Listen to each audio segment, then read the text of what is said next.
The Mirage 2000, everyone's favourite flying corn chip. It's seen a lot of action in a lot of air forces, but who cares about that because its main claim to fame is that there's a DCS module of it for some inexplicable reason. Join me as I undergo all 7 stages of grief, trying to build Italy's wretched rendition of one of the few good things to come out of France. The build started off with painting the cockpit bits in colours that looked about right. You see, there isn't much documentation about France's colour standard and what's used on what aircraft, like you'd find with an American jet. So, for this build, I pretty much went entirely with the good old tried and true that looks about right method, or TLAR for short. The main cockpit area's got a bluish grey, and the very wide looking Martin Baker Mark 10 got some black. It probably shouldn't be black, but if it were to be a true to life bluish grey, that would look incredibly boring. Next, all the smaller detail bits got picked out, like the cushioning and the belts on the ejector seat, the stuff at the back of the cockpit, and the instrument panel. The instrument panel has raised detail, but it's pretty faint, and a bit of a pain to pick out without making a mess of it. After putting some white and green on some dials, I went crazy with a dry brush. Note that there are some nice big ejector pin marks on the side consoles. I decided not to do anything about them because A, I thought it was funny, and B, I wanted to annoy you personally. Once the cockpit was assembled and the fuselage halves were sandwiched together, I put the wings on. A lot of the reviews I read said they were supposed to go on relatively well, but for whatever reason, likely incompetence on my part, but I'll blame it on the kit anyways because it's funnier, they left some great big gaps. Nice. The fuselage halves also left a pretty big seam. I usually don't bother fixing up seams, but they were pretty damn noticeable here, so I attacked them with some sandpaper off camera. The landing gears were next, and they were okay I guess. They did have some seam lines as well, so I attacked them but with a knife this time.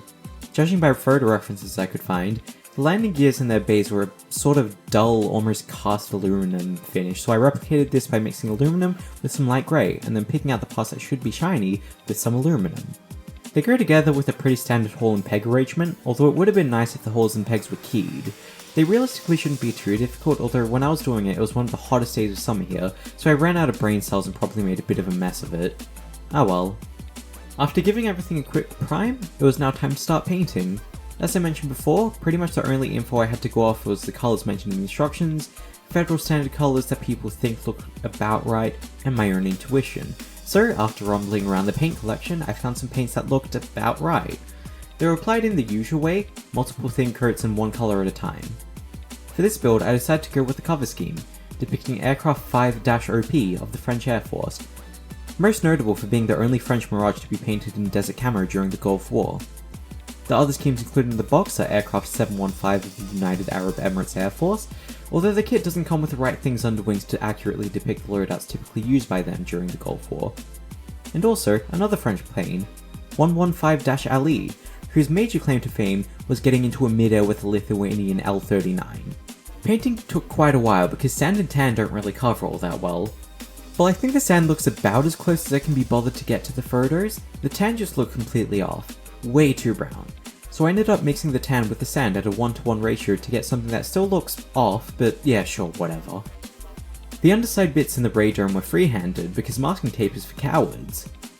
While the camera may not show it too well, this is probably one of the worst paint jobs I've done in a while, but I've mentally checked out long ago, so I don't really care. After a coat of gloss varnish, I could then move on to the decals. As previously mentioned, I went with 5-OP. Let's pull its picture back up. Right, now let's pull up a top view of the final model. Now the photo again. Notice the lack of walkway stripes on the real aircraft? So did I. But I accidentally put a few other non-existent markings on the model, so I figured if it's already inaccurate, no point in half-assing the inaccuracy because brother, I only put my whole ass into all of my models. While the quality of the decals wasn't really anything to write home about, the sheet itself was dreadful. A lot of errors, not helped by the fact that the decal callouts in the instructions were oftentimes nonsense. With a bit of guesswork, you can get something that looks about right, but that hardly takes away from the fact that there's no conceivable reason why Italy would have fucked up this badly. This is like Mr. Craft level errors. Anyways, after another coat of gloss, it was time to go into an oil paint induced frenzy. I first started off with a panel line wash made with a mix of black and burnt umber. After that dried and was cleaned off, I then tried to replicate paint fade by putting some dots of white oil paint onto the middles of the panels, and then stippling those dots with a brush that was lightly dampened in white spirit. After letting that dry for a few days and then giving the model a few coats of satin varnish, I replicated a bit of shading. I did this by placing some small dots around the model's panel lines, and then blending them in with a softish dry brush. Lastly, I did a bit of streaking and staining, comprised of some dots of oil paints being streaked back with a brush that's lightly dampened in white spirit. It's all completely over the top and bullshit, but I've never claimed otherwise. Finally, after doing the boring stuff like the exhaust and landing gear bay doors, I could move on to the things under wings in the canopy. The things under wings look approximately correct, and they even have decals. Cool, right? Well, you'd think, but Italeri in their infinite wisdom doesn't give you markings guides for them. And even when you do figure out what goes where, guess what? There aren't enough decals for everything. The Super 530D in particular is the worst for this. They only give you decals for one missile, that's it. You gotta improvise if you want to do both of them. It actually takes effort to fuck up this badly. Once the canopy was put on, I could finally call my build of Itileri's Mirage 2000 done. So, as you could probably gather, I didn't like this kit very much.